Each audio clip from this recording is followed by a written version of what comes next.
Will Reed es un arquitecto que decidió dedicarse a la arquitectura o la construcción de edificios ecológicos desde muy temprano en su carrera. Y él fue uno de los precursores, digamos, del grupo que inició el US Green Building Council. O sea, fue uno de los promotores y de los fundadores del US Green Building Council, que se juntaban en la casa de no sé quién, un grupito de 10, ¿no? Y que después terminó siendo lo que ahora es el US Green Building Council, que es todo un movimiento y todo y lo que generó el US Green Building Council también con respecto a la certificación de edificios que ya conocen ustedes, han oído hablar del LEED Certificate, ¿no? Para edificios ecológicos, y que ahora existe la figura del profesionista LEED, ¿no? Accredited Professional, que se dedica precisamente a ayudar en el camino, en el acompañamiento del registro de estos edificios que intentan ser ecológicos, que intentan ser que intentan tener mejor desempeño desde todos los puntos de vista, no nada más de su integración al medio ambiente, sino también desde el punto de vista social y desde el punto de vista de su viabilidad económica. Por el otro lado, él fundó una empresa y forma parte de otras dos. Su empresa se llama Integrative Design Collaborative y se dedica a la consultoría de proyectos en donde realizan el proceso integrado de diseño, que nos va a platicar de eso en la primera sección de esta reunión con él. Y también forma parte de otras dos empresas, una que se llama Regenesis, y en donde la idea es que intentan, con un método de diseño que tiene que ver con systems thinking, ¿no? O sea, un pensamiento sistémico, intentan elevar la calidad de los edificios, que no nada más sean LEED, sino que sean mejor que LEED. O sea, que estos edificios inclusive alcancen la regeneración del entorno donde están ubicados, ¿no? Entonces, nosotros vamos a escuchar en la segunda parte de su presentación este método de regeneración que tiene que ver con el Whole Systems Thinking, ¿no? Por el otro lado, también es un reconocido profesor de LEED, ¿no? Él sigue siendo miembro del US Green Building Council, por supuesto, como fue el fundador. Él ya se separó un poco del US Green Building Council, ya no forma parte del core team, digamos, del cuerpo principal administrativo o de consejo de administración, digamos, del US Green Building Council.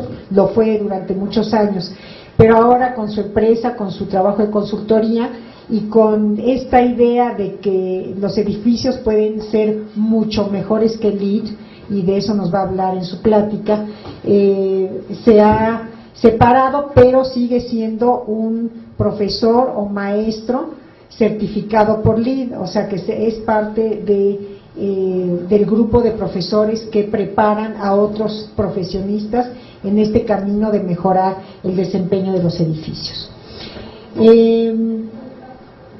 Él da consultoría en Estados Unidos, en Canadá, y está dando ahora consultoría en México.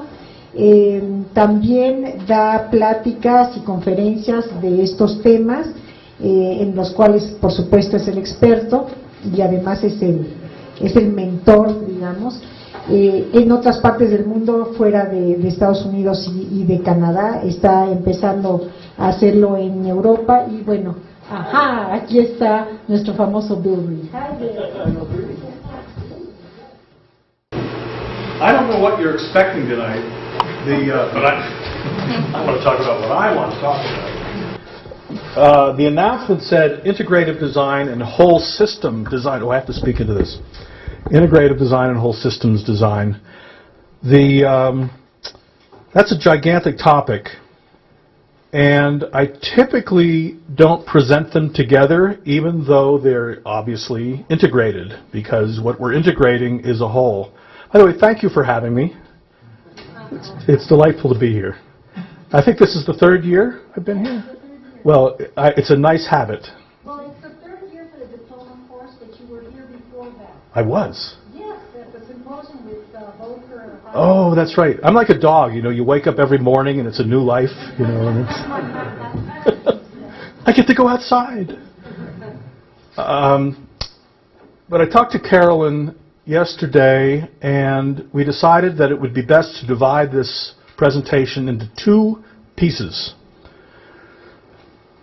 They both are very overlapped, but the first is a very practice-related piece that is immediately applicable to architectural design.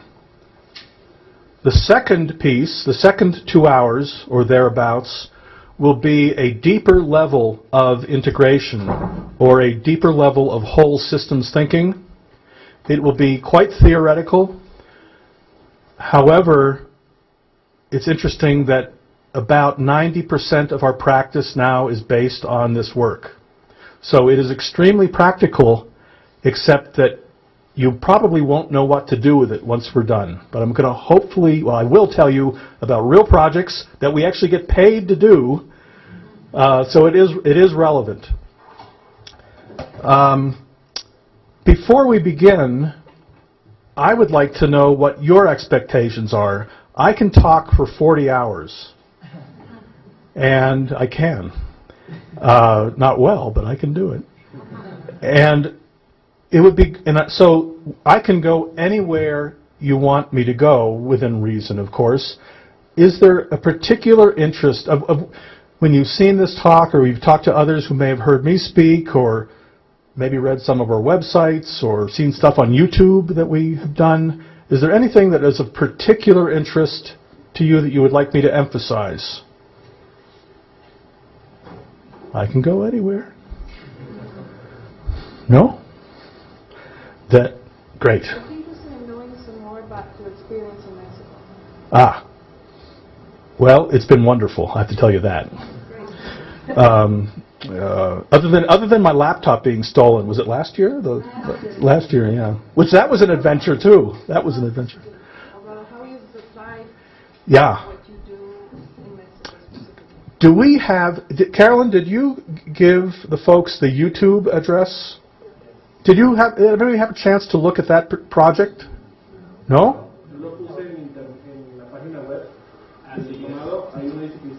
Playa Viva? How many saw that? Not many. Well, for those of you who saw it, was it useful to review those videos? Maybe when we get into that, we might just... Do we have an internet hookup here? Can we get internet? It is open. Okay, that's great. All right. I can also say that Mexico is actually in many ways more enlightened than the United States. And I'm not patronizing or pandering to you. The first year we were here with Volker Hartkopf and Greg Franta, Carlos, I think, was here presenting the syllabus of the grad school. It was the most impressive syllabus I've ever seen in terms of integrated processing. And they were acting like, you know, we Americans had it all together. Yeah, you know we don't, of course. By now you know that's the case. And we just said, stop. You're in many ways much further ahead in conceptual thinking than we are. I would say that your practice world is not there yet, but where concepts exist, the practice will follow. And your financial people, we're meeting with the most wealthy people in the country this last month. We've been back and forth setting up real estate asset funds to support deep green design. They are more ready than the United States to go there. So you have some very smart people in Mexico. I can tell you that one of my financial partners, we have a real estate asset firm, we have an architecture firm, we have a land planning firm. And our primary mission is market transformation, to transform the marketplace, because that is the most powerful driver. We can be here waving our arms and talking environmental platitudes, till the cows come home, and it will sound nice. We've been talking like that for 30 or 40 years, but until the market takes notice, the change will be slow. The market has taken notice. And we have visited 50 to 60 financial institutions, the biggest institutions in the world, talking about this fund to support the different way of working. This is a practical bit of an introduction. The integrative design process is the only way to effectively think in terms of systems.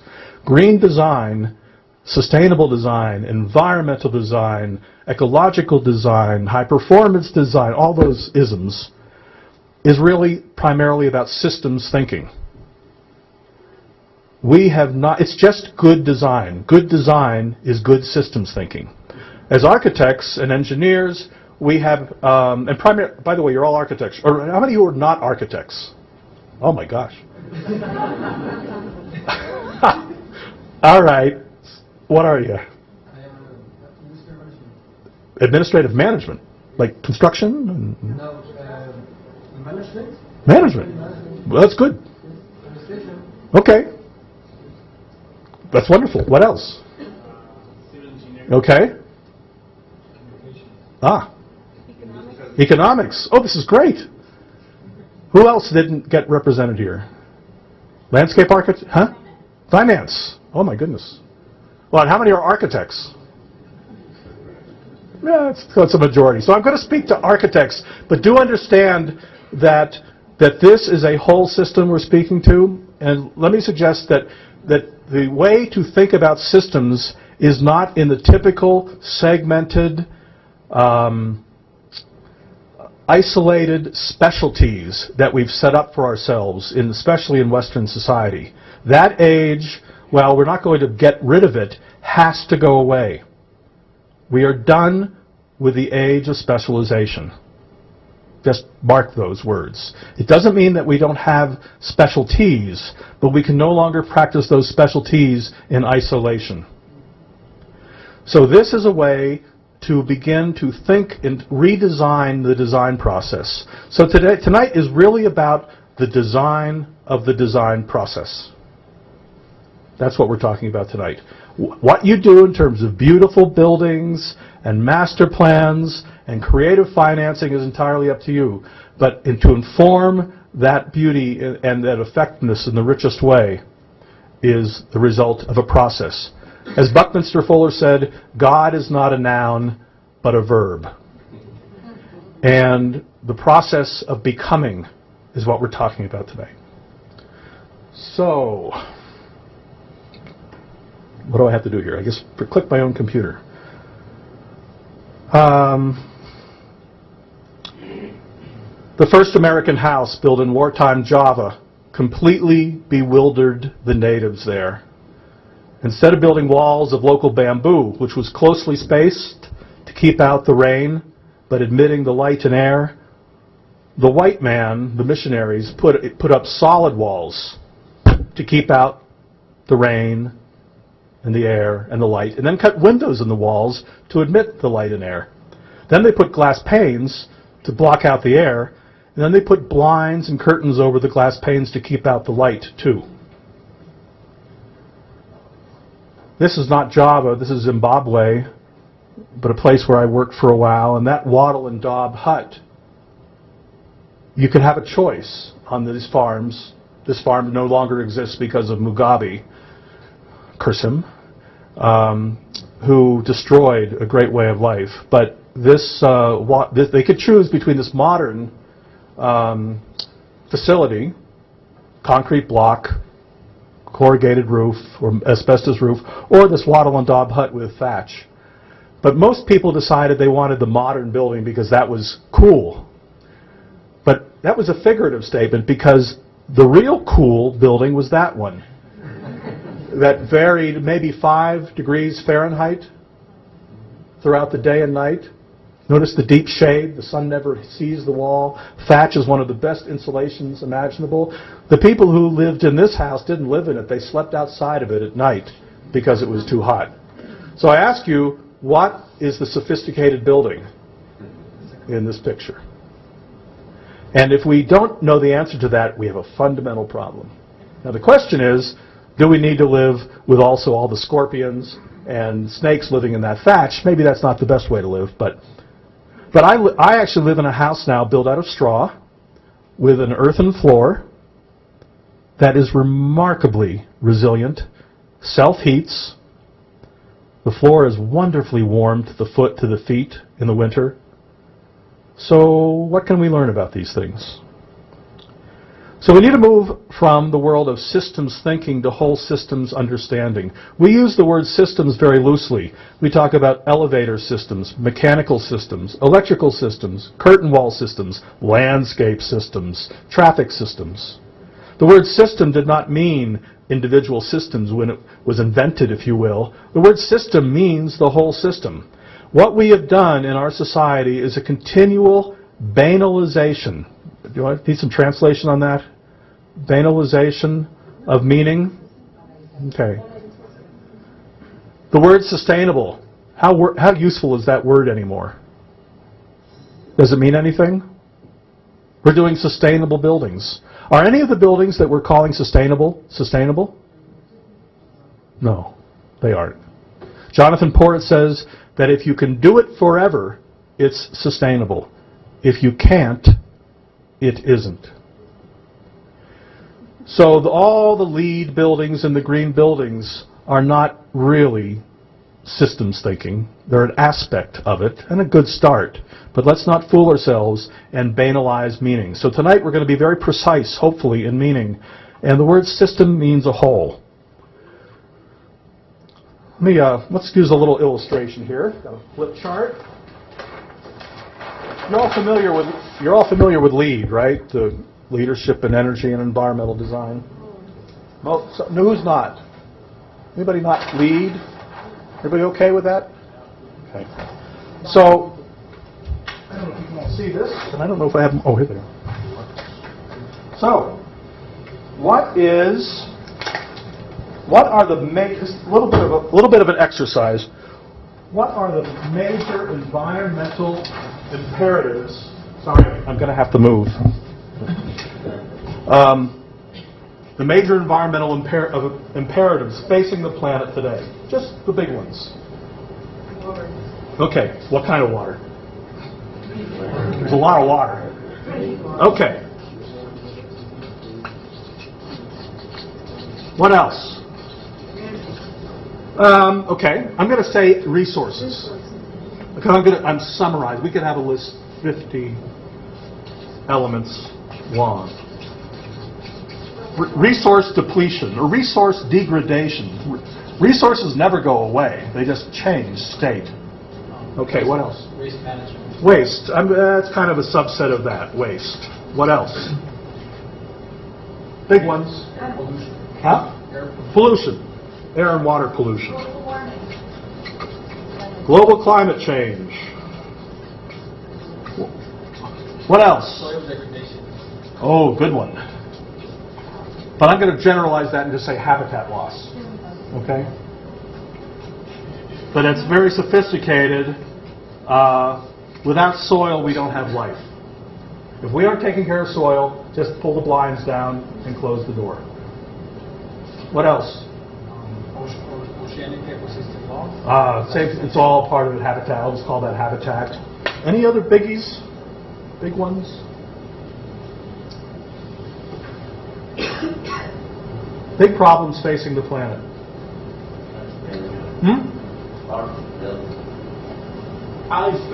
Ah, yes. That's global climate change. There's a couple other. Energy generation. Yeah.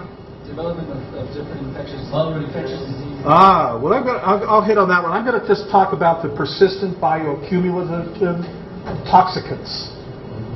You know, anything's a toxicant. Water is poison. You know that? Water is poison. Here's the definition of a toxicant.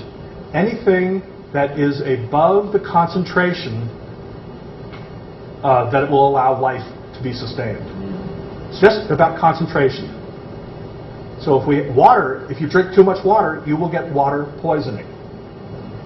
So we have just a term like this is called PBTs, POPs, persistent bioaccumulative toxicants or persistent organic pollutants. Mother's breast milk, measured in New Jersey in the 1950s, had one heavy metal, and that was lead, which is why there's the lead ban in the United States in terms of paints, etc., and other uses of lead.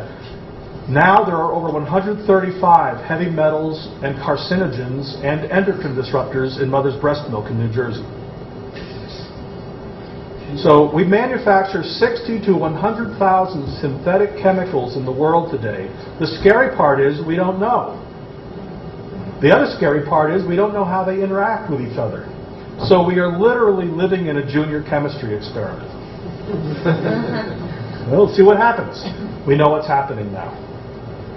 Okay, now let's talk about the nature of systems. That's what we're talking about tonight. And let's look at what I consider to be one of the most egregious examples, and that's in the state of Massachusetts in the United States. And in it, we get 45 inches of rain a year. What's that, 130 centimeters of rain a year, something like that? It's a lot of rain. Every month, lots of rain. We're building 2 desalination plants as if we were in Kuwait. Now, why would we need to build desalination plants? Because the engineers, sorry engineers, I'm going to pick on you. I pick on everybody equally, but the engineers are saying, we know how to solve the problem. You buy a piece of technology. Right? Technology will solve our problems. What got us into our problems in the first place? An overabundance of technology or a misunderstanding of technology, and we think that we're going to solve it with technology. There's a fundamental absurdity to that thinking.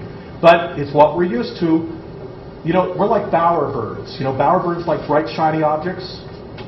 They collect them for their nest. That's the way we are. We love bright, shiny objects. Like that little, these 2 things. This guy has a bright, shiny object and another bright, shiny. We love them. You can use it. So I love bright, shiny objects too. So I read this article in the Boston Globe newspaper about 3 years ago. I was so incensed that my tax dollars were going to be supporting a desalination plant, the cost of $20 million in the town of Brockton, Massachusetts. And I called up the town manager and said, I can save you $18 million and you will have fresh water forever. Click. He hung up on me. Now, I wasn't in a very good mood, so I was kind of an obnoxious caller. But what are we doing? We're getting all this rain falling in Massachusetts. What's the rain supposed to do? It's supposed to go into the ground. What have we done in all our cities and towns? We've covered it up. We've built over, we've paved over, we've turf grassed over, almost as bad as pavement. And so the water has nowhere to go. So then we pay money to build pipes and curbs and gutters and catchment basins to send the water where? To the ocean. Does the ocean need more water? So it's kind of funny that we do that. So what we've done is we've broken the system. Now, another way that we've broken the system, can you drink the rain anymore? No. So there's a problem too. Where do we get fresh water then? Down. What makes the water clean down there if it's dirty up here? Filtration. Filtration through what? Soil. Polluted soil? What kind of soil? Clean soil. What makes the soil clean? Water. Huh? It doesn't actually. Huh? Organics. Life. Pardon me, bears crapping in the woods. Fungi, worms, leaf duff, rotting animals. Clean that water and make the system healthy. As an aside, well, I'll hold that story. So we need life, habitat, to create clean water. It's remarkable how many people don't know that, which is why we spend all this money on infrastructure, because we don't understand the way life works. So now, we have just played a system. We have just done systems thinking. What's the definition of a system? Keep going. Connection Keep going. Good. of mutually reinforcing Ooh. life-giving entities. Wow, that's a great definition. The interrelationship of mutually interdependent, life-giving entities. Yep, bunch of pieces working together for a purpose.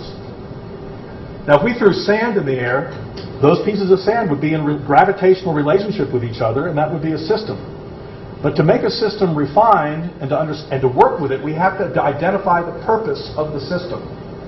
Now, this is actually a pretty sensitive argument when you talk with environmentalists and ecologists, because if we are activating the problem, we are actually trying to save ourselves, right? I mean, it's all about us, right?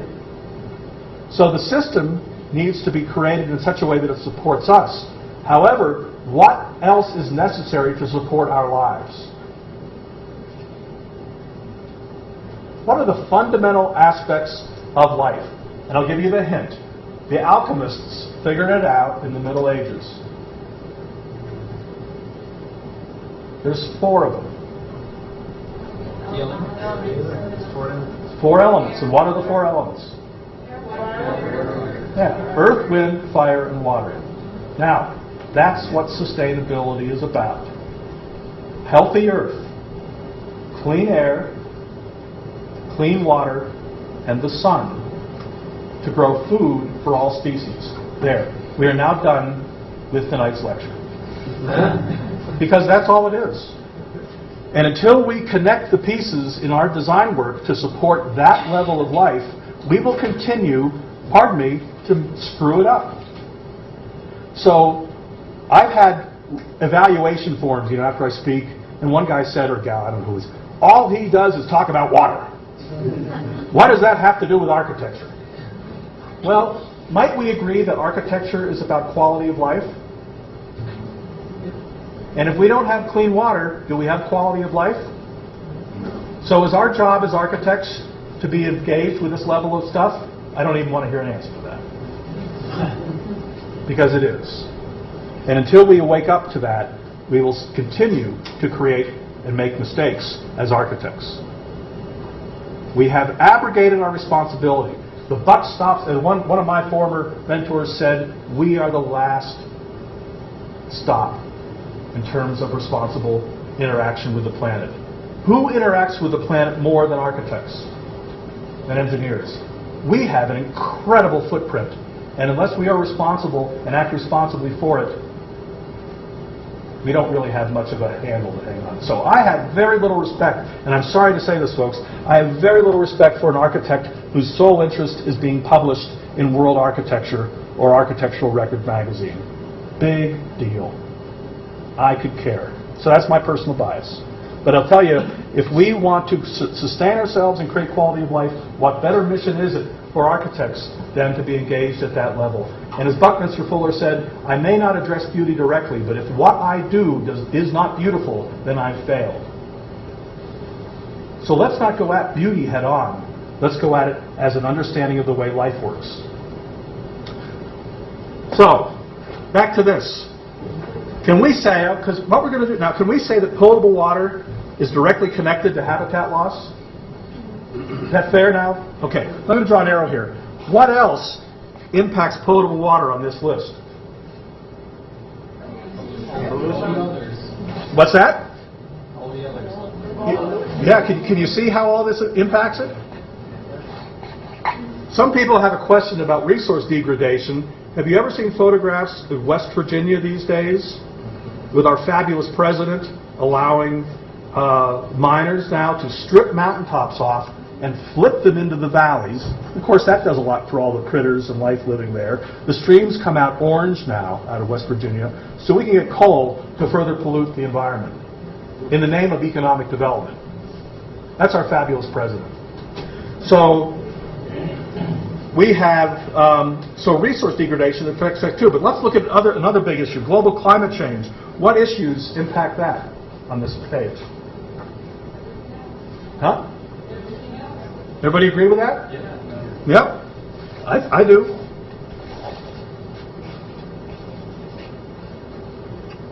So, Why then would we, if you're familiar, are you familiar enough with the LEED rating system to know that you get points for various things? Well, let's look at this for a second. So here we are. We have,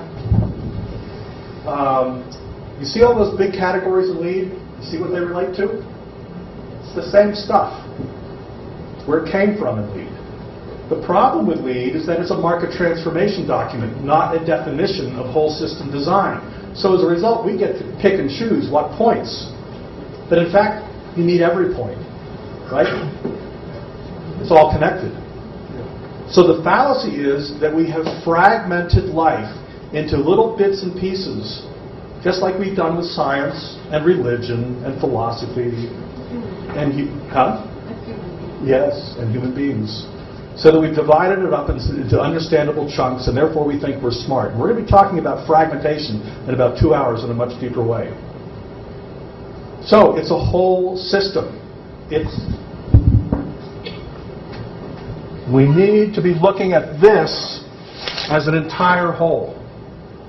And until we are doing that, and not patting ourselves on the back saying, look at the photovoltaic panels that I put on my roof. Aren't I a good green architect?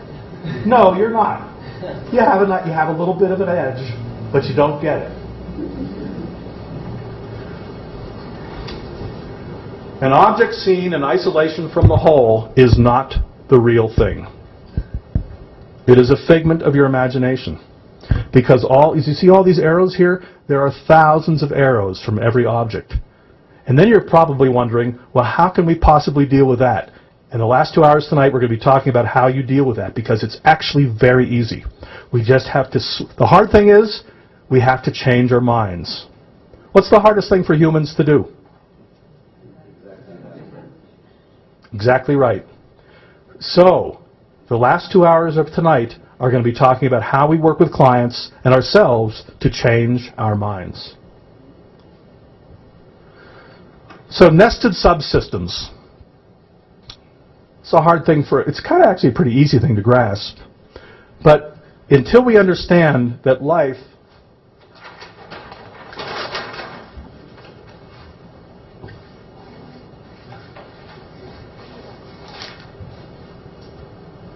building site, community, the watershed, the region, the planet, the universe. Until we understand that we are continually in a dialogue of connecting those different systems, we will fail. And unless we are intentional about that dialogue, we are actually doing that work, we just aren't intentional about it. We kind of assume that we know what we're talking about. But here's the simplest one.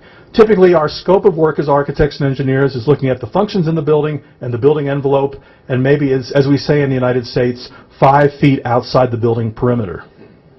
That's our scope of work. So we end up with buildings like this. That's a LEED Platinum building. Can we do 100,000 of those buildings and sustain the planet? No. So it isn't a sustainable building. Yet everybody who has worked on this building says it's a sustainable building.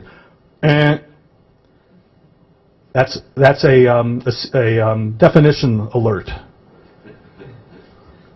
So we think that we can make cooling towers more efficient. But doing so is like talking about a high-performance liver. Obviously, the liver, outside of the context of the whole body, is meaningless. It doesn't work. And that building, outside of all that other stuff, doesn't work. Sewage systems, electrical systems, habitat systems, food, transportation, right? We know that, but how conscious of it are we? And why don't we consider the entire world as our scope of work? So we go to the next level. We go to maybe the site and the watershed. And then we can start looking at things like, maybe if we keep the building out of the sun. Here. So that's a good idea. That building's just a curtain wall system that's baking in that sun. Why do we let the sun shine out in the first place? Those ladies figured it out. And so did these people in Seville. We look at stormwater management ponds as the worst, best management practice for stormwater, and yet when we tell people, why don't you do a living roof? They say, that's too expensive. Except, if we had thought about this at the beginning of the project, we might not have had to buy those 2 acres of land, which would have paid for the living roof. But until we understand that a whole system is not just about the stuff, but is about working in time, what is not part of the whole is the question that we need to hold. And we have civil engineers. And again, I'm picking on civil engineers. I was actually giving a seminar 2 weeks ago to the civil engineer that designed this. He was very angry at this example because he said, you didn't understand. You weren't there. I said, I absolutely do understand, and I forgive you. Because 40 years ago, we didn't think this way, and we couldn't think this way. What was happening here is that north of this stream were parking lots and buildings. And what was happening when it rained? The water would churn off those parking lots and buildings, and it would rush down this stream, and it would rip the soil out, and it would create suspended solids in the soil that fills the gravel voids so fish can't breed anymore, and would cloud the water so light doesn't get through, and it would occlude and smother grasses and oysters in the Chesapeake Bay. It's actually an incredibly bad pollutant, suspended solids. So the answer was, we aren't responsible for that level out there. That's not our job.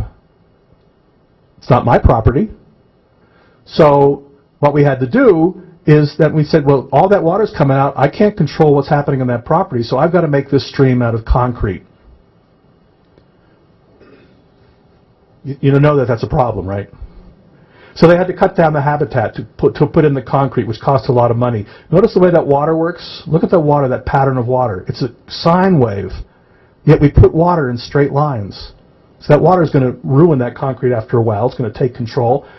Look at all the debris there. The plants and the fish and the microbes would eat that debris, but now there's no plants and fish to do that. So now we have to allow this area to be cleared to get heavy equipment and to clean it out. The water's so shallow that it overheats, so fish couldn't live there anyway. There's no gravel for them to spawn, and it's too shallow for them to live with, and so it's overheating the water and overheating the bay. You can name dozens of things, and also the water is no longer recharging the groundwater table.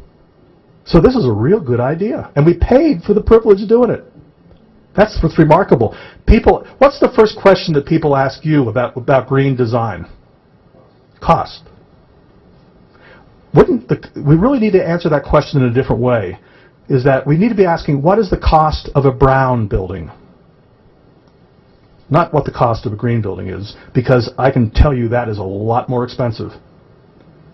Now, because we're thinking in terms of larger systems, and now we're embracing and dealing with water in those parking lots and buildings above by holding them because of the state law in Maryland, then we were able to do this. That's the same view, by the way.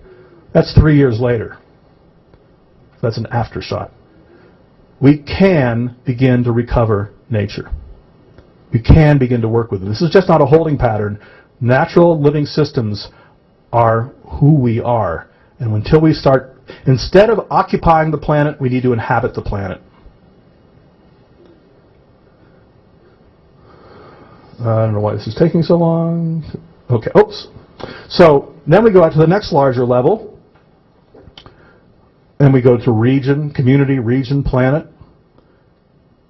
And so this is a project also. And this was a grocery store. But you don't see a building here.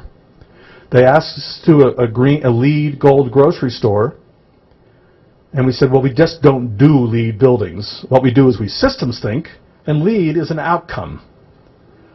But in fact, LEED is not going to create a sustainable society. So if you want a sustainable grocery store, we have to look a lot more deeply. And they said, all right, what does that mean? Let's go and meet with you. So we went to the grocery store one evening, and we toured with the executive committee. This is the Brattleboro Food Co-op in Brattleboro, Vermont. And we went out to the grocery floor, and we turned over strawberries from California, blueberries from Chile, tofu from Burma, and apples from New Zealand. Now, there's a trick question in there. Apples from Ohio are actually more damaging than apples from New Zealand because of the bright sunlight in New Zealand. Actually creates more, and shipping them by ship is less deleterious than by truck. So it's never that simple. But nevertheless, the point was made that they wanted to create a green grocery store, and the most that we could do is maybe make the refrigeration cases 30% more energy efficient. We could put more daylighting in the store. We could take care of the stormwater management. We could plant some native species in the parking lot and call it a day, and we would get a LEED Gold building. But it certainly wouldn't be sustainable. It became pretty quick apparent that if there was ever a truckers' strike, that the store is out of business. If a big chain ever comes in, a whole grocery store chain comes into town, they're probably out of business. And of course, the energy being expended on each bite of food is an average. Every bite in New England travels 3,500 miles. What do you think it traveled before the Industrial Revolution? 5 miles. I like to say, unless it walked itself. So this became a challenge then of how do we bring the nutrient cycle home. But all the farmland had been sold and was degraded because of multiple extractions of resources from the Vermont woods. Vermont used to look like the moon, by the way. It wasn't green. 100 years ago, Vermont was a brown, muddy cesspool. It was. So, many places of it. So, it's recovered. Then people said, well, the best farmland is right down here, where the city is. We can't farm there. Since when? Most towns during World War II fed themselves from victory gardens in their backyards. That's where the healthy soil is. So it's not either or. We have a tendency to think, well, if that's the way it is, then I can't do that. And it's reconciling those two that is so tough for our society. So we looked at how to bring back the health of this watershed and these pieces of soil, and working with the Forestry Service and with the Fisheries Service, and it became a whole system solution. And the program for the grocery store was to become an agricultural and soil extension service to teach people how to farm again. A bank co-op to give people microloans to buy land to start farming and equipment. A daycare center to take care of the kids.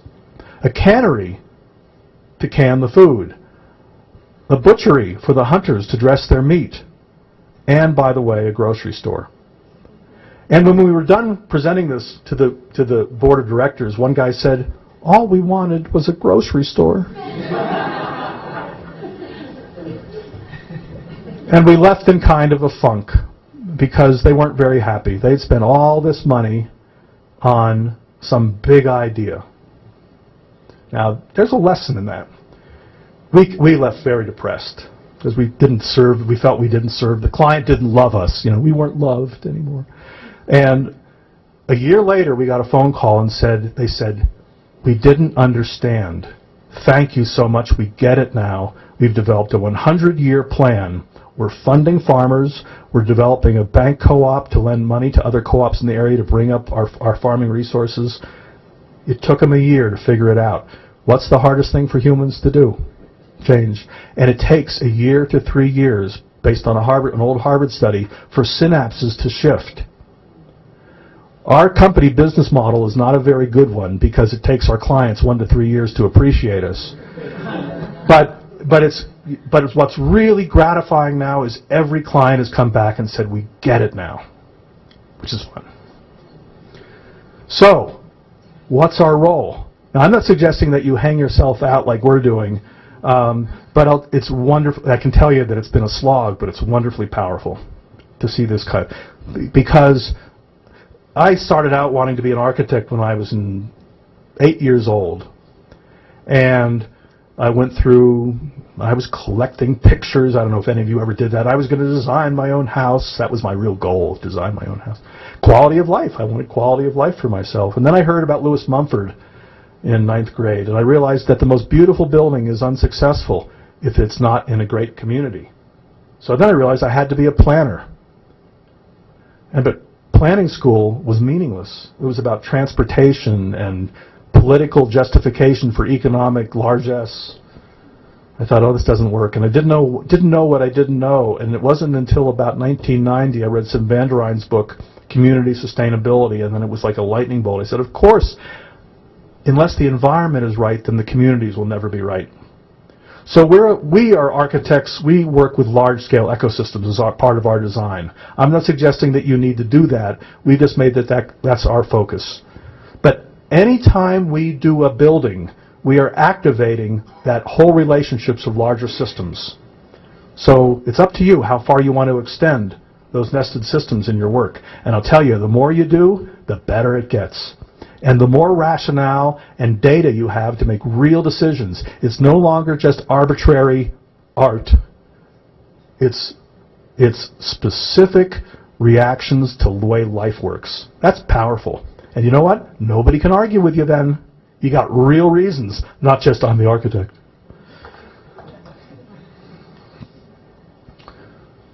Jaime Lerner in Curitiba. Most of you are familiar with Curitiba, right? The genius of Jaime Lerner was not the neat metro system or the pedestrian mall or the education system or the agricultural areas. The genius of Jaime Lerner is that he sat with his facilities people and his department heads as mayor, as city planner, and then as mayor, and then the other mayors afterwards, even though they didn't particularly like Jaime's perspective, they even continued to do it. They sat for 4 hours every day visioning the future, not solving problems. And you know the old adage, the tortoise and the hare, or the lumberman? There's two lumbermen, and one takes the axe and he's flailing away in this competition to beat, to how many stumps that he could chop in a 10-hour period or a 5-hour period. And the other lumberman every half an hour stops and he sharpens his axe, and he drinks some water. Takes a 5-minute break, and then he gets back. And of course, who ultimately wins? But the fellow who's actually taking care of the real business. And the genius of Jaime Lerner is that he worked on changing mental models, not on solving a solution without knowing what the question was. And how many of us are told, certainly in the United States this happens all the time, just give me the answer. I don't want you to think about it. You recognize that? Is that really, does that sound familiar? Don't think, just do it. Well, just doing it is what caused this problem in the first place. We got to start thinking. Oops. Okay. So, products and technologies. We love to talk about products and technologies. Stormwater management ponds, photovoltaic panels, insulated walls, orient the building right. Yeah, that's important.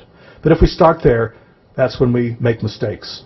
We first have to actually engage tools to understand how to engage those products. So that's why we have energy modeling and daylight modeling and cost estimating tools and critical path scheduling and life cycle assessment methodologies for looking at materials, etc.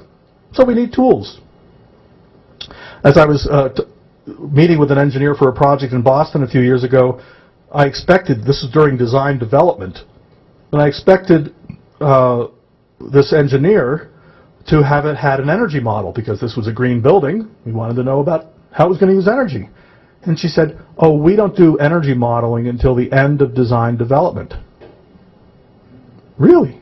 How come? She said, oh, it's too expensive to do it before that. So why would you spend all that money for an energy model after the building is designed? Well, to get the LEED certification. There's a problem. So when should we be doing the energy model? What's the beginning mean? And I'm not being facetious with this question. What does the beginning mean? Concept? And I'm going to mess with your minds and suggest that it's before you as an architect or engineer put pencil to paper, you need to model that building. And most architects say, well, how can that be? I haven't designed the building yet. How would you know how to design the building unless you have some idea? And they say, well, how can that be? I'm going to design a 500,000 square foot building right in front of your eyes, right now, in 15 seconds. 500,000 square feet. And I have a 100,000 square foot footprint. And the zoning allows 5 stories. I just got myself a 5-story building with a 100,000 foot floor plate. And because I know the site, I know the orientation. So I can orient that building and build a model that shows those four sides. And it could be we could have an open site and orient the building any number of ways. And I'm going to decide to look at 30% aperture, 50% aperture, 70% aperture for the windows. And I'm going to make a decision about the U value for the walls, the windows, and the solar heat gain coefficient. So I'm going to pick 0.3 solar heat gain coefficient. I'm going to pick 0.3 U value. I'm going to pick an R factor of 19 for the walls and an R factor of 30 for the ceiling. There. I've just designed the building. And it's remarkable how much information that simple study will give you in order to make decisions. And when architects see that how much energy is saved from a 70% aperture to a 40% aperture, they say, of course we're going to design it that way. But when an architect says, we love glass curtain walls. Now, why are glass curtain walls considered avant-garde? I don't get it. But most every architect that I know thinks glass curtain walls are the sign of an intelligent architect or a brilliant architect. Where? Not. So we get continually asked to come into projects with these glass curtain wall buildings, and then we're asked to make them energy efficient without any kind of understanding of the process, that you have to change the nature of the design process to organize when these analyses are made. And even that's not enough, because we do that, and we still end up with very bad buildings. And the biggest issue, and the hardest one to deal with, is the mental model, the mindset of the team involved. Because if we have one person on the design team who is not interested in working towards these goals, you might as well go home. Because it's like pulling teeth. So working with the design team in such a way that you're getting the design team aligned and enthusiastic about new ideas is probably the essential aspect of an integrated design process. And most architects say, well, that's not my job. And you're right, it may not be your job, but you better hire somebody whose job it is. We were in a charrette at the University of Massachusetts. The architect was hired to do a green building. The engineer was theoretically a green architect. And we were 5 hours into the charrette, and we were excited about a new laboratory building there that had operable windows. Now, most of you know that lab buildings, most engineers don't like operable windows in laboratories because of control of pressurization and pollution and obviously the experiments themselves and toxicity. So, however, it depends on the science in the building.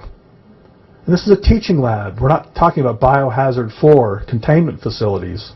So the client wanted operable windows. The architect, who's one of the best laboratory designers in the world, wanted to do operable windows. But at 2 o'clock in the afternoon, the engineer slammed his fist on the table and said, we are not doing operable windows in any laboratory on my watch. There went 5 hours, probably, $20,000 worth of billable time down the drain. Because the meeting was ruined, and the engineer was fired, and we had to start over again. And I actually learned a valuable lesson from that because I was facilitating that, and what I didn't do was I didn't take the time to make sure the design team was aligned around the core purpose for them being there. You know what I mean by that? So what was the core purpose for this engineer? Hazard a guess. What was the most important thing to that engineer? Yeah, but why? Huh? Hazard control, but at the core of that, you see how hard, you got to take time to do this. At the core of that is he didn't want to be sued. Really? He didn't want a lawsuit. And we needed to know that at 9 o'clock in the morning. Because that's a viable opinion and a viable concern. And we could have addressed it in the morning and said, we are going to take some experiments on here, and you're going to be indemnified from anything with those operable windows. And we've done that. But without knowing it, we basically made the assumption that everybody thinks that this is good. What did Winston Churchill say about England and America, that were two cultures separated by a common language? And we don't, Spanish to English is hard enough, but English to English is hard enough. And we have to take time to understand where we're coming from in our mind. This is a very important aspect of the process. All right. I think I've gone on much longer than I wanted to on this particular subject. Has this been useful to you? Yes. Good. Because I wasn't planning, that was kind of a riff. All right. Now, are you all familiar with this triple bottom line view of sustainability? Pretty common. Social equity, economics, natural ecology. Let me tell you this, I'm going to just say it, it's bullshit. All this is a corporation's view of sustainability. Because a corporation has to talk about money. You can't live on GDP, on gross domestic product. Yet we still have a majority of business people in the United States who think that money is the ultimate product and purpose for life. And if you believe that, I don't know what to say. So here's the way it really works. Our economic system is a subset of our political system. There are many economic systems in the world. We're dominated by Adam Smith's. By Adam Smith's was actually quite intelligent and quite related to environmental issues, but we've actually misused and misunderstood that and oversimplified it. So the economic and social system are one and the same, and of course our social system is a subset of nature. We are nature, after all. So when we break and fragment sustainability into these chunks, we've missed the point. It's about the whole. It's not about the pieces of the whole. Now here is our view of sustainability today. Is that fair? I mean, isn't that what every client asks?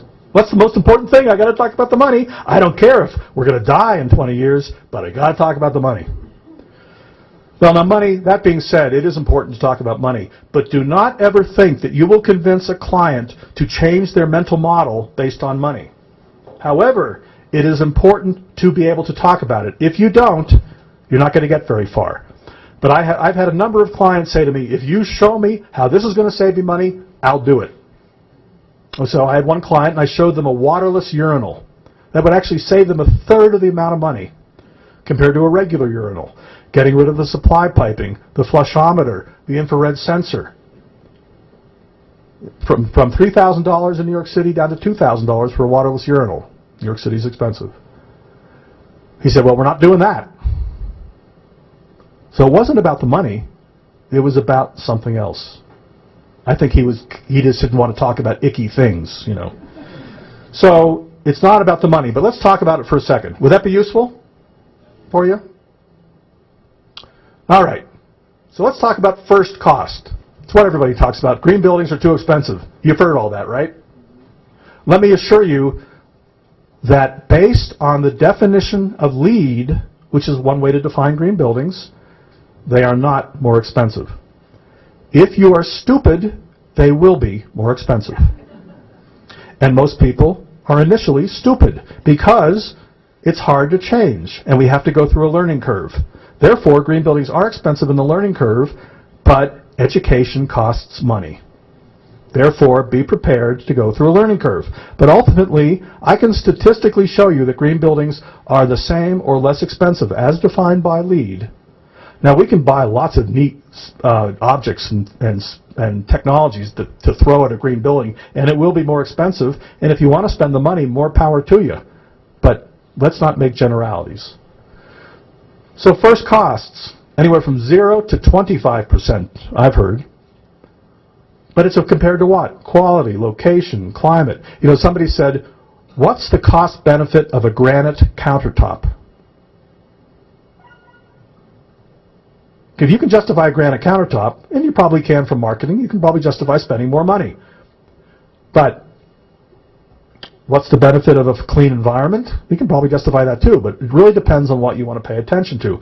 I can tell you this, to do a school in New Hampshire in the United States costs about the same amount of money as to do a school in Oregon. But in Oregon, they budget $18,000 per student for their capital budget. In New Hampshire, they budget $12,000 per student. You can't build a warehouse for $12,000 per student in New Hampshire, and yet when you tell people that we're going to do green design, oh, green design makes it too expensive, we can't do it. Well, it's not about that. It's always about something else. The U.S. Navy, who's the first major institution in the United States, interestingly enough, the longest institution to address green buildings, is now building LEED Gold buildings at 1% to 2% less than conventional construction cost. Now, how they calculated that is that when they were done with the buildings, they found that their change orders were reduced by 90%. Change orders, you're all familiar with that? No? Change orders are when you make, if you omit things on the drawings or you change something or you find that a beam runs into a duct, you got to change it. That's a change order, and it adds money to a project. And when a project isn't well coordinated, there are lots of change orders. The Navy's finding out they're saving 90% of that money, and they typically hold 6 to 10% contingency for the budget. Therefore, when you consider the end total money spent on the building, they figure they're saving 1 to 2% compared to the buildings that they don't normally manage that way. And some people say, well, what does that have to do with the green building? Nothing. What it has to do with is good systems thinking. And they're getting people communicating and coordinating about this stuff at the very beginning of the project. They are integrating these people. Now, some evidence about this. Here's a LEED certified silver, gold, and platinum. You would think that as you were going up in certification that the costs would continue to climb. But if you normalize these building costs, it's basically a straight line through LEED and silver. It actually drops a little in gold and then goes up in platinum. Not what you would think. This is Emory University. This is their slide, not mine. They were $2.3 million over budget. They had 25 LEED points. They weren't even certified. At this point, most people say, give it up. Green's too expensive. They realized that you have to do good value engineering, good integrative design. They ended up at zero budget with 35 LEED points, a LEED silver building, because they decided to integrate their systems. I'm going to talk about that in a second. Okay, here's where I'm going to talk about it.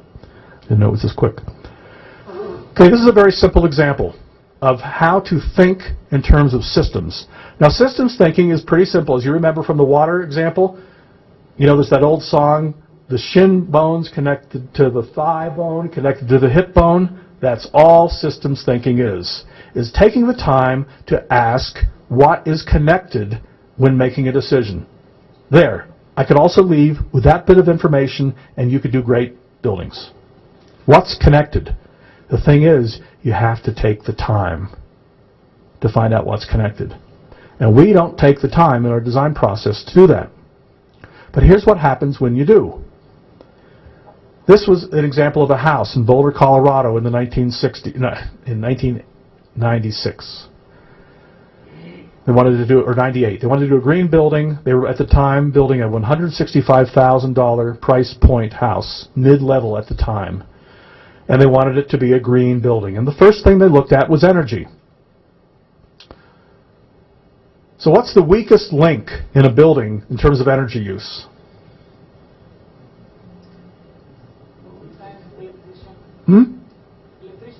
Electrician?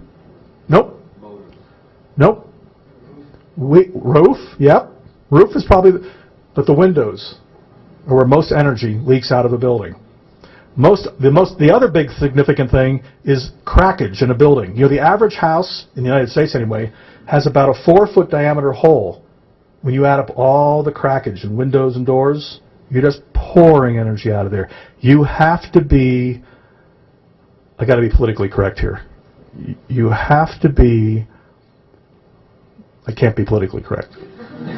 So I won't do it. I won't say it because I'll be in trouble. You have to be assiduously engaged in finding every leak in a house as you're building it. But the biggest leak is windows. And so the first thing they looked at was, instead of double glazed windows, we're going to use double glazed low emissivity windows. Now, you guys don't have much of a climate problem in Mexico. Yeah, it's a great, I really want to work here more because it's wonderful. Well, we have pretty cold winters in the northern half of the United States, in fact, even the southwest. And so low emissivity is a metal sputtering that goes in the window that actually reflects long-wave radiation and keeps energy in the house. So from a double-glazed window to a double-glazed low emissivity window was a $700 addition to a $165,000 price point house. And at this point, the developer says, That's too expensive. It's a 30-year payback for the minimum energy we're going to save. Green design is too expensive. That's where most people stop. Now they were working with Amory Lovins and David Johnston, and Amory has an expression called tunneling through the cost barrier. And that basically means, let me translate that, that means that you can't toe dip. You know that expression, toe dipping? Well, when the water's cold in the Northeast, nice little lakes, you kind of dip your toe in the water. That's cold. We're not going to go and swim today. The only way to get over that is just to dive in. Get it over with. And then it's all great. The shock's over. So with green buildings, you have to dive in. You can't toe dip. But the vast majority of people toe dip. And therefore, green buildings are too expensive. So let's dive in on this one. So we're going to add not just double glazed, low emissivity glazing, we're going to put triple glazed, argon-filled windows in. $2,000 more. The developer is ready to strangle himself. You can't do this. This is crazy. Not only that, we're spending more money for insulation and air infiltration sealing. That's another $1,500. $3,500. That's the profit. The profit's almost gone now. Stretching it a little, but the easy money's gone now for this house. But now is when we have to play systems. What's connected to the shin bone, connected to the thigh bone, connected to the hip bone? What's connected? So we're making a decision about windows. In the Northeast United States, or I'm sure some of you have spent time, what's connected to every window? What are the issues? In fact, let's just name them. What are the issues connected to windows? Air, sun, light, temperature, view, type of glazing, tempered, sash weights, springs, air infiltration, sealant, jam extensions, heads, stools, sills, latches, curtains, yep. And you can keep going. Awnings. All right. There's actually probably over 50 if you really wanted. There's one, though, and you got to ask yourself, this is what system thinking is. I'm putting in triple glazed argon-filled windows. What does that change? Does that have any chance of changing the cost on any of these things or changing the performance? Now, one of the things that's connected to every window in the northern part of the United States is a radiator. I just need to make sure that this is not an alien term to you warm-blooded people. A register with air conditioning. Do we have any in here? That's connected to every window. Now, the thing about a triple glazed argon-filled window is that it is a better insulator than walls are in the United States. Certainly were in the 1960s and 70s. A better insulator. So why do we bathe windows with warm air? Why do we? Because they're typically cold. And when we walk by a cold window or sit near it, what's that? Oh yeah, it condenses and water. That's right, and water damages the woodwork. Oh yeah, a lot of mold then grows, so it's a bad thing. So you bathe the window with this warm air. If the window's a better performer than walls were, why are we bathing the window with warm air? Turns out we don't need them, and we haven't done a radiator system or perimeter system in the last 6 or 7 years now, even in New England, because of the window glazing performance. Interestingly enough, what do you think that saved in money? You'll be amazed. Whoops. $3,500. These windows don't cost any more all of a sudden. There, we've just tunneled through the cost barrier, but it gets better because we're still thinking of systems. Now we've created such a warm envelope, it turns out we don't need a boiler anymore to heat the home. Minus $4,000. We do need heat, though, when it's cloudy outside and when at night. But instead of a 50-gallon hot water tank, we use a 250-gallon hot water tank to carry it through those colder days. That added $1,000. And then we found out the building was so tight, it was going to suffocate people inside. And so we had to have an air-to-air heat exchanger. But that had a blower motor in it, and the air handler had a blower motor in it. By the way, the reason that I didn't say this, the reason why we saved $3,500, we got rid of the horizontal duct runs and the registers on the first and second floors, and we just ended up with a vertical shaft of supply and return air. That's what saved all that money. And so then we combined the air handler with the air-to-air heat exchanger, and that added another $1,000, and there we are at $2,000 less than conventional construction, less than the competition, with 60% better energy savings. Does everybody see that? I mean, does that make sense? Now, this example is scalable to skyscrapers and any other building type,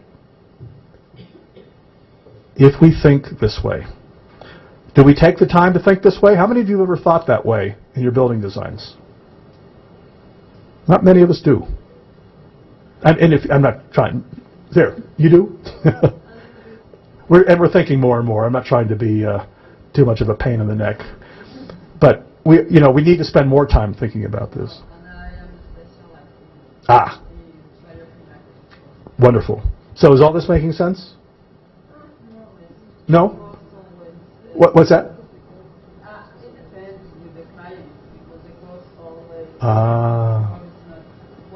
Yeah, you have a different way of, there's a different way of working in Mexico based on climate issues, but we could talk about that. All right, I'm going to skip through this. This is pretty quick, but even large developments. Looking at this, we went from 850 units to 1,350 units, the same amount of area. We had more open space.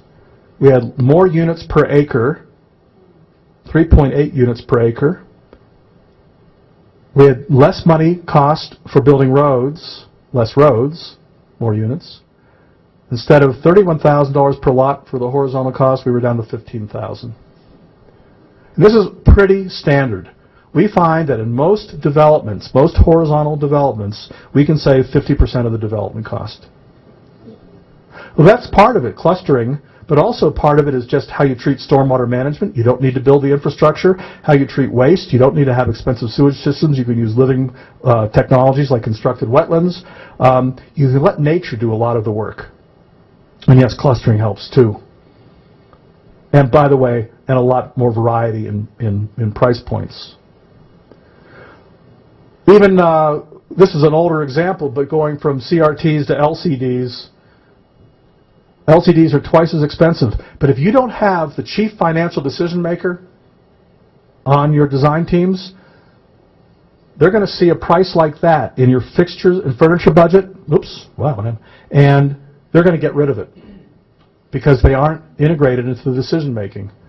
But look what happens if you do. You're spending twice the amount of money for those LCDs, and yet we've reduced the air conditioning load by 75%. And all the cost. Because those LCDs have a lot less heat generation than the cathode ray tubes. But if we were only looking at the price, these are admittedly older, we've missed the boat. So we have to integrate continually and compare and compare and compare. And if we're not working that way, we're making mistakes. And one of the problems is that our clients think, the clients expect us to be on automatic. I want that building. Just give me that building. We can no longer afford to do that. As a society and as our planet, we cannot afford to do that anymore. And people say, well, how can I convince the client? Don't convince the client. Just tell the client, this is the way we work. Now that sounds pretty hard, but how many of you ask permission to do a beautiful building? Can I do a beautiful building? No? Oh, I can't do a beautiful building. You sneak it in anyway, don't you? I mean, isn't that what architects do? Do you think the client really gets why that particular harmonic relationship is significant or cares? But you care and you sneak it in. Well, we got to care about some other, actually as real and maybe more real stuff. Don't ask permission. Really, don't. Also, LCD monitors save space, so they went from an 8x8 cubicle to a 6x6 cubicle. Now that's a little cruel and unusual in terms of punishment, but they saved a lot of money. And call centers don't typically need that space anyway. So there's a lot of cascading benefits. You can make a lot of money. These slides, by the way, are from Bank of America. Not an architect, not a green architect. This is a bank, folks. And if we aren't thinking this way, we're making fundamental mistakes. Life cycle cost. So we talked about first cost. Now let's talk about life cycle cost. And life cycle means the cost, and here's where green buildings are always beneficial. But how can you monetize that? So it's the first cost to build, the operating costs, maintenance costs, etc. This is an old diagram from the Building Operators Management Association. If you only look at first costs for an average office building, construction cost is 50%, soft costs are another 50%. And if that's all you were paying attention to, you bet green buildings that's what you should be paying attention to. Don't spend that money. But if you own the building for 30 years, look at what construction goes down to. But operating, maintenance, and renovations add up to 53%. So if you don't pay attention to those numbers, and that's what green architecture addresses, if you don't pay attention to those numbers, you're a bad architect. Bad engineer. Bad architect. Productivity benefits, that's where the real benefit is. I'm not going to spend a whole lot of time. You've heard about this, right? Do I need to spend any time on productivity benefits? You talked about? No? Okay. So I do need to spend a little bit of time. Okay.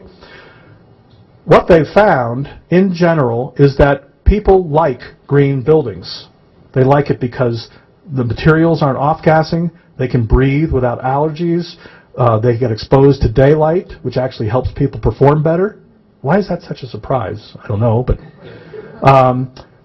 and the productivity has gone up anywhere from 6 to 16%.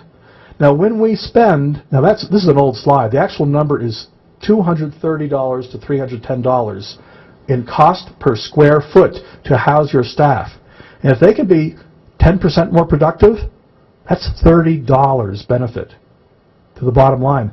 Here's what it is. Energy costs are about $2.25. I need to change this slide. $2.25 a square foot in the United States.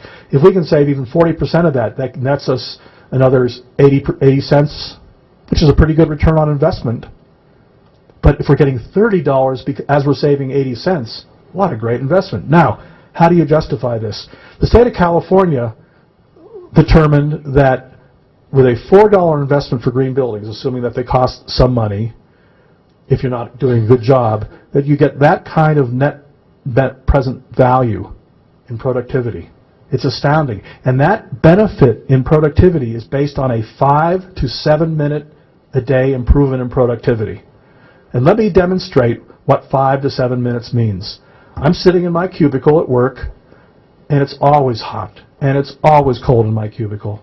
I'm getting sick of it. I'm going to call the facilities guy. Hey, this place, I'm getting sick of this place. I'm always hot, I'm always cold. Can you fix this thermostat? That's the voicemail message you leave.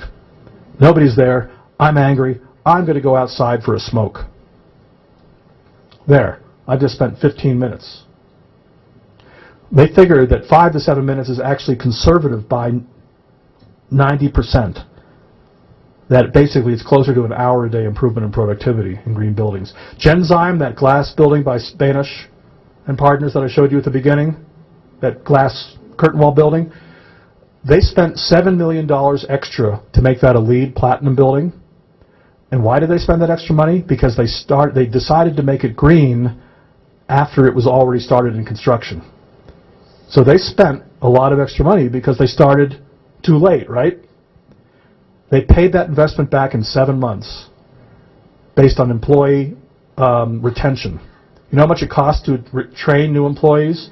There were so many people that wanted to... I went to 3 parties in the space of a year in Boston, and everybody... There was always one person at the party that was a new employee of Genzyme, and we said, well, so why are you working there? The building. We love the building. That was the same answer from 3 different people at 3 different parties. So obviously something was going on there. They discovered that a quality workplace means productivity. So what's the cost of a green building? Not if you look, it doesn't cost anything if you look at it in terms of an investment. Okay, life cycle consciousness. We've talked about first costs. We've talked about life cycle benefits. You can all see that there's a benefit to green building. I've made the case to some degree. Do you think that's going to convince? Do you think that what I've said is going to convince a client? I've never seen it convince a client. However, it's allowed the conversation to begin. So it's important to be able to talk about, but it doesn't convince people to change. There's a great article written by Donella Meadows, one of the great systems thinkers who passed away a few years ago, called, and please read this, Places to Intervene in a System. Places to intervene in a system. And you can go on Google and just put that name in and you'll get dozens of articles, dozens of copies of that article in different places. You all get that? The least effective way to change a system is to talk about numbers and cost. The most effective way to just change the system is to change the mental model of the people you're working with. And that's a much harder art to do. But here's a mental model shift. Here's green design based on the LEED definition. Design and construction practices that significantly reduce or eliminate the negative impact of buildings on the environment and occupants. Worked for me for many years until somebody said, that's the most depressingly negative definition. I'd never thought about that. Turns out it sure is. So let's look at the definition we came up with instead. Design, construction, and operation practices, because the building goes on forever, that support and improve the health of systems that sustain life. Seem better? Yep. Because that's the purpose. Not to eliminate negative impact. Eliminating negative impact is how we're defining sustainability. Does eliminating the negative give you positive? No, it doesn't. It gives you to zero. But you know what's interesting? Nature abhors neutral. It's never neutral. It's either evolving or devolving. And until we start working with it in creating greater capacity, we'll miss the point. So I got involved with this work by this picture. And I was doing an Edwin Lutyens tour of England a number of years ago. If you're familiar with Plumpton Place, it's just around the corner. But I photographed this building, and I'm a cheapskate. This was the age of slides, and that was probably 10 cents to take that picture. And I looked at it and said, why did I take that? That's a dumb picture. And then I looked through my entire slide collection, and I realized I was taking everything was pre-industrial Europe, pretty much. Oh, that's interesting. What's that about? This was a very introspective moment for a contemporary architect to admit that maybe I wasn't really a contemporary architect. And I looked at everything I could think of that was common to this, and what I found out in my mind is that the common denominator of all these buildings was that they were built by one person, a master builder. And that master builder was looking at a number of things: the microclimate, local workforce skills, local materials. They weren't sending to Italy for marble in that house. The culture, the economy, and of course the client, and all that information going into that master builder's head created a local building, a building that grew out of its place, which is actually a pretty good definition of sustainability. And I realized that we needed to somehow mimic the master builder, but we're in the age of specialization, and we're not going to put that back in the bottle. There's architects and landscape architects and structural engineers and mechanical engineers. We're not going to, it's too much stuff for one person to know. But effectively, oh, and there's another project, the Dolomites. Look at the way that village grows out of its place. That's not some new urbanism example. It's a much more fundamental understanding of the way life works. So who's the designer? All these people are working on the designer. Who's the most important designer in this slide, by the way? Very subjective. I'm just curious what you... Nature? Good one. I don't believe it, but good one. I think the bankers. That's my opinion, but there's no right answer to that. But who's the designer? And somehow we have to start thinking in a different way. And here's the way we think now. The architect and the client are joined by a contract, an adversarial contract that says, if you don't do this, I'll sue you. Client and builder, if you don't do this, I'll sue you. And the architect and builder don't know how to talk together at all. We're like this in general. And it's the same thing goes with all the consultants. We kindly call this, oops, that graph didn't show through. This is a hierarchical graph. We kindly call this, in the age of political correctness, the champion model. But what the champion model really means is crap flows downhill. So here I am as the president or chief executive, and I need a new building. And then I give it to the executive vice president. The executive vice president gives it to the project manager. The project manager hires the architect and the contractor and says, I need this building. And the architect says, but we think this is a terrible place to build this building. We think it needs to go over on this site because that's much better for the environment. What's the project manager going to say to a statement like that? Huh? Just do it. Or it's not my job to worry about that. So therefore, what happens is that good information never reaches that person because that's not that person's job. So it's a very flawed system. And it ends up with things like this. But you digest this for a while. So instead, we need to have everybody on the design and construction and client team working within a circle and meeting together, joined at the hip, talking about every issue. Right? Conceptually, in order to become a composite master builder, to mimic the master builder, that's what we need to do. But that's pretty expensive. Therefore, we need to manage the process in a different way. And now we're talking about designing the design process. Everybody early, every issue. I'd also add another couple of E's. Engaged, no ego. Ooh. So let's look at the way design works. So here let's go down here. Here's the linear process. The architect meets with the client. These blue dots are kind of major events or charrettes or meetings. We do the programming. Schematic design, we meet with the civil engineer to look at water issues and parking. Maybe we'll think about materials, but we don't even talk to the engineer until the end of schematic design. Is that fair? How come? Engineer's too expensive. The architect's changing the building 5 or 6 times. Why would I want to design it as an engineer? We're not going to pay attention until the architect is done. Then we engage the engineer. We might talk about cost, then we talk about indoor air quality and more materials, and then we get to bidding and negotiation, and we have lots of meetings. How come? Things aren't coordinated, the building's over budget. The level of integration that we do in our buildings today really is do beams run into ducts, run into pipes, run into light fixtures, run into fire sprinkler pipes. There. And if we've solved that problem, we feel we've done a pretty good job at integration. But when the architect we worked for one project said, here's the building, and it was in South Florida, and it was a 380-foot long building, 20 feet high, glass, facing east in Florida, and they wanted it to be a LEED Gold building. And we said, you've already lost. You've created a solar oven. I got called up that next day, that evening actually, after the charrette was done, and a friend of mine was the project manager. He was not the design architect. And he said, Bill, we're very disappointed in you. Really? Yes, you raised 5 times you said the architect needed to redesign this building. And the architect was very offended. And I said, well, he does. He said, well, that's not the right answer. And he said, if you want to work with us, this is the way this building is going to stay. And I said, all right, but it's going to be very tough to get the energy efficiency that you want, your claim to want. He said, okay, I hear you. We got to the end of design development. We did the final energy model, and I got a call. Bill, we're very disappointed in you. We didn't get the energy ratings that we thought we were going to get. And I said, this is a joke, right? This is a April Fool's call? No.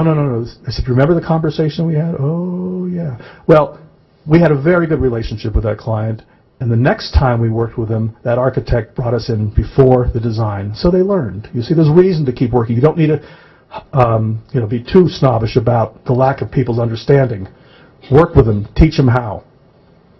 The way we figured out the best way to do this is to get all those meetings that are happening there and move them up to here.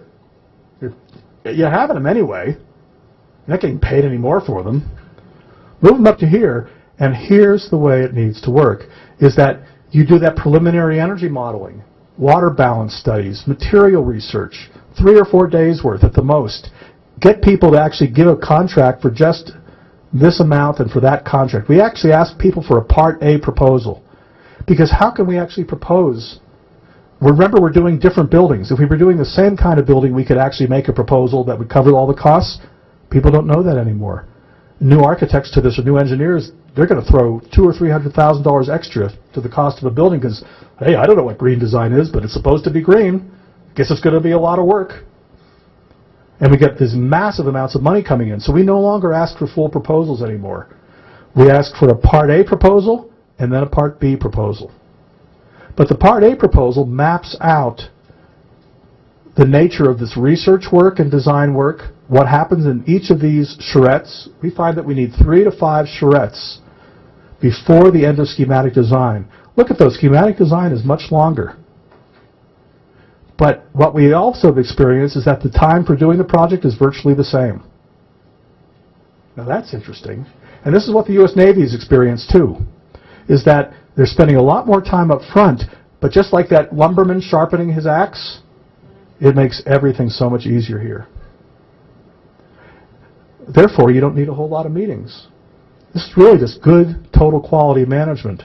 So integrative design is basically researching, coming together to compare research and designs, going apart, doing more comparisons, coming back together again to compare again and optimize, make the best use of, going out again and doing more work, questioning assumptions. That's all it is. Systems thinking. That's all it is. It's not hard. It's not rocket science, but it is different. And therefore, it's hard. And so we found out that I could be up here waving my arms in the air saying, you got to do this. And we would have architects in the audience saying, I'm an architect after all. I know how to do complex buildings. Or I'm a contractor after all. We do complex buildings all the time. We know about integration. And I'd say, great, you must have understood me. But in fact, it was like this. So now what we do, and I recommend this highly, is we map out every charrette. We map out what happens in between each charrette. And you see these 2 blue dots, this one and that one? Let me show you what this corresponds to. That one and that one. And look at all the stuff that goes on in between. And when does the habitat and water person come together and landscape architect? When does the energy modeler and renewable energy person come together and work with water? When does the marketing people and the architectural master planning come together? And you see it cascades until everybody's ready to meet for a second charrette to say, have we missed the mark? What are some final issues? If you don't map it out, you're not going to manage it. The only time we ever see success, and I really mean this, the only time we ever see success is when we map out this process. Now, that's pretty easy to do, but you got to take the time to do it.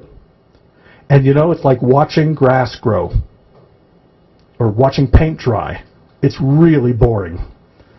But what we do is we get everybody in the design charrette who's participating in the design project, sometimes 20 or 30 people, and we go through this for 3 hours.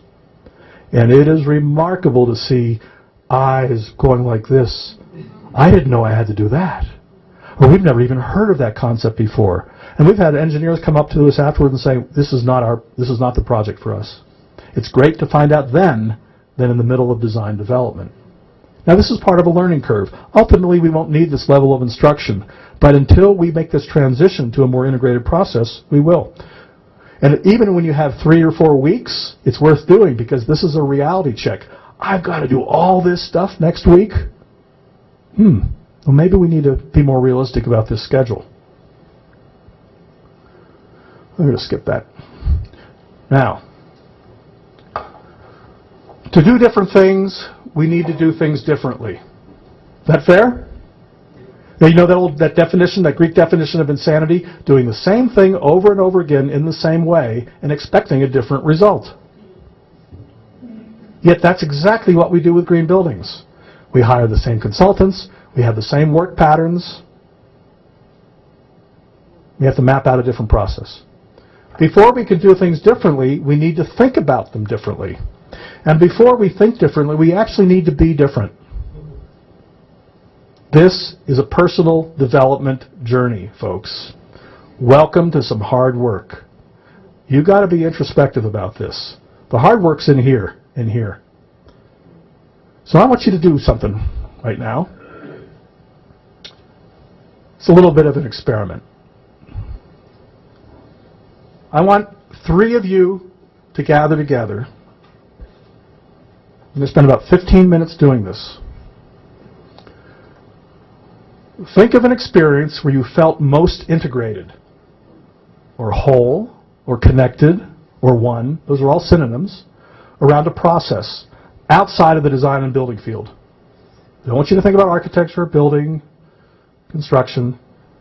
When did you feel most whole?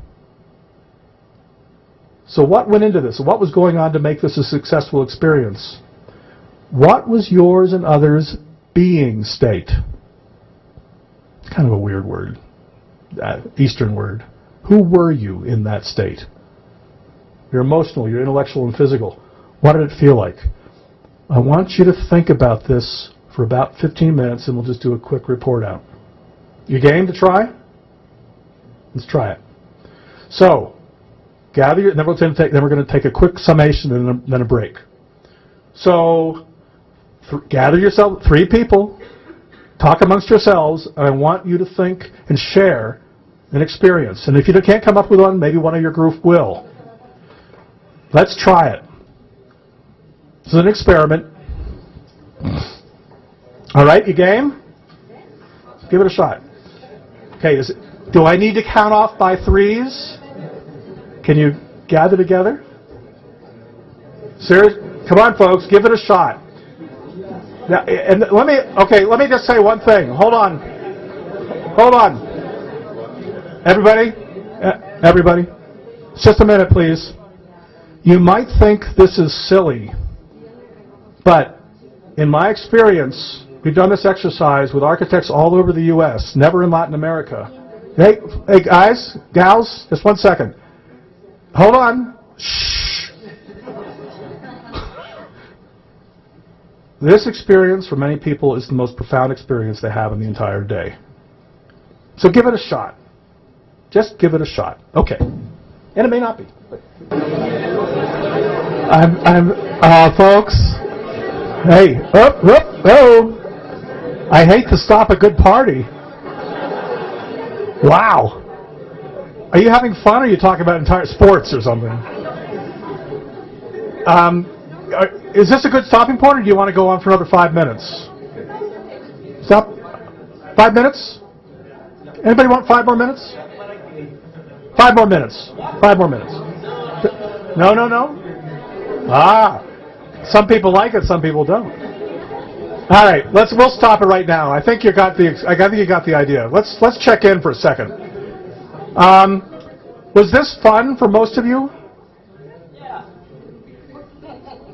Were there any kind of aha moments in this? Any kind of experiences you want to share? No. Did anybody have this kind of deep, integrated experience? Emotional? Well, do you care to share? En español. Sure.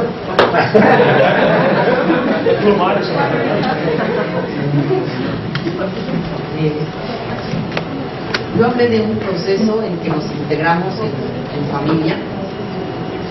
Es un proceso que se da cada 2 años y todo eso nos toma, pues de alguna manera 2 años de trabajo a un grupo de gente para obtener un resultado que emocional, intelectualmente y psicológicamente nos llena, ¿sí?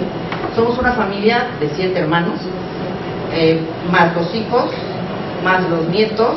O sea, ya ahora empezamos juntándonos 14 y ya somos 50. Wow. Y este año ya los grandes dijimos, esto empieza a ser incómodo, uncomfortable. Vámonos a otro lado dentro de 2 años. Y la siguiente generación, a la que yo creo que ya le transmitimos ese gusto por estar, no quisieron. Dijeron que de alguna manera solucionábamos, pero seguíamos ahí.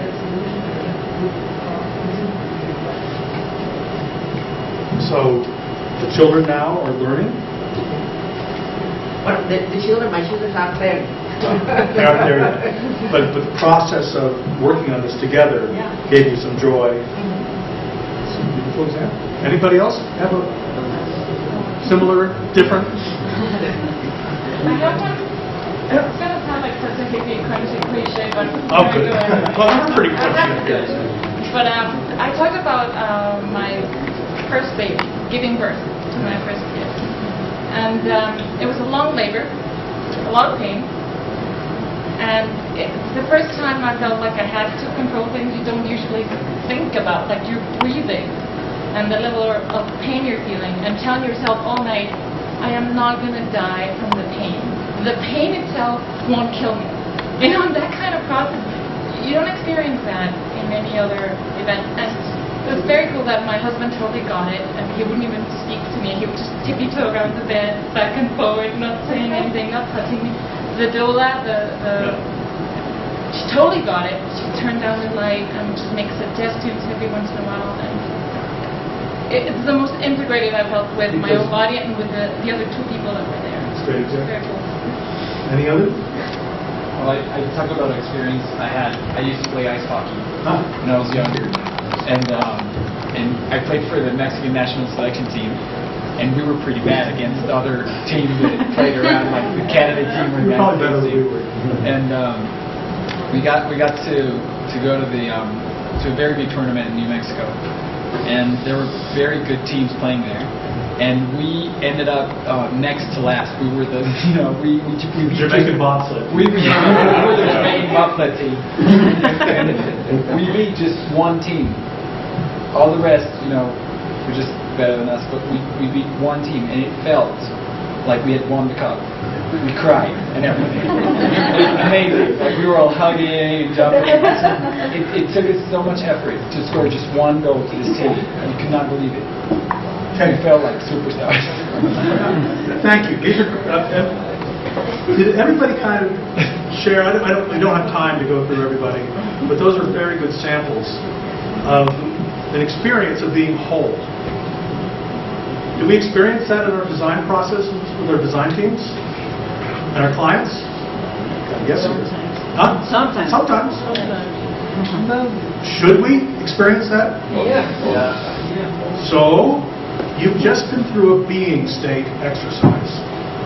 You now have an understanding of what that feels like. Now, how are you going to introduce this to your design teams? I'm not talking about having to share childbirth. So this is incredibly important because we will not achieve the highest results without that level of integration. This is not a mechanical process. This is also a heart process because your passion has to be there. And if it isn't, well, keep working at it. It will be. Now, what's important about this is that managing teams, that this doesn't have to be touchy-feely and hugging and crying, although it has been in some of our projects, interestingly enough. But what's really wonderful is when a team just feels like they're working for the same objective, they get why they're working together, and they're pulling their oars, as we say, in the same direction. And that takes time. Now, I'm sure when I put this exercise up there, most of you are probably rolled your eyes. And, oh, brother, here's a crunchy granola head doing this. I can tell you that this kind of exercise is done in the corporations around the world, and the one industry that doesn't do this is the building industry. And we better start getting smart, because we are way behind. The most successful corporations in the world have these kind of exercises because they understand that it is not about the individual, it is about the team and the whole. And I can go, a lot of our work is actually consulting to corporations because they want this. When we talk about this with the building industry, they say, oh, give me a break, just get the job done, and stop being airy-fairy on us. Well, you know what's interesting? We still push it on people. Even that mapping process that I showed you, I had one client say to me, this is a waste of time. And remember about asking permission? I'm getting so tired of architects saying, I'll do whatever the client wants for the job. Please don't be that kind of architect. And I said, you know something? You hired me. We're going to do this. Just sit down. Now, that client ultimately fired us. That client a year later called us up and said, we get it, and we work constantly for that client. When you hold your ground on what's right, you end up in the right place. You may have some small delays.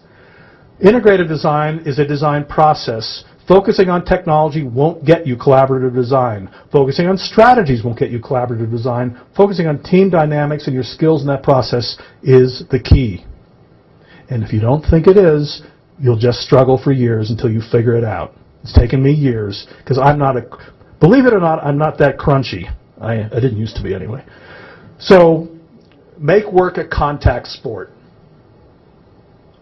And it's hard work. And using sports analogies work, actually. I'm going to skip over these. This is kind of a more refined version of that diagram that I showed you earlier. We call this the cocktail lounge version. The 1950s cocktail lounge version. This you will see that there's a new ANSI standard being developed. It's been actually approved that describes the integrative standard. This standard is now being adopted by Fireman's Insurance Company, the General Services Administration, the National Institute of Building Standards, the AIA, the U.S. Green Building Council. This is the way. This defines practice. Now, this doesn't mean that you need to be a slave to follow it. The important aspects of integrative design are really this: reflecting, which is what we just did. We took time out to not only just be up here, but to also be here. Because we're not whole unless we're working in both places. Connecting, making some decisions, doing, but I would say iterating. And this loop happens at every phase of the design process. It happens there, there, there, there, there, there. And it needs to happen by the end of schematic design. We have to be working a different way, and I know this is not something we can't just wave a magic wand and you're going to be facilitators. If that's not your skill set, and most architects it isn't their skill set, don't worry about it. But find somebody on your team who likes aggregating people, because it's a necessary skill set. I'm just going to summarize here, and then we're going to take a break, and then we're going to get really heavy. So, the critical issues for an integrative process: co-learn through dialogue. You've just had a dialogue experience. You weren't debating. You weren't trying to win anything. You were sharing heart. Is that fair? Did it feel pretty good? Okay. Then why not do it all the time? Aligning your values, your purpose, your goals. You've got to make sure you've got the right team members to do that. We actually spend time in our RFP, request for proposal process, tender, or whatever you might call it here, asking people about their experience with this kind of process and their willingness to participate. Well, I've never heard anybody say no, but it's nice to give people warning of what they're getting into.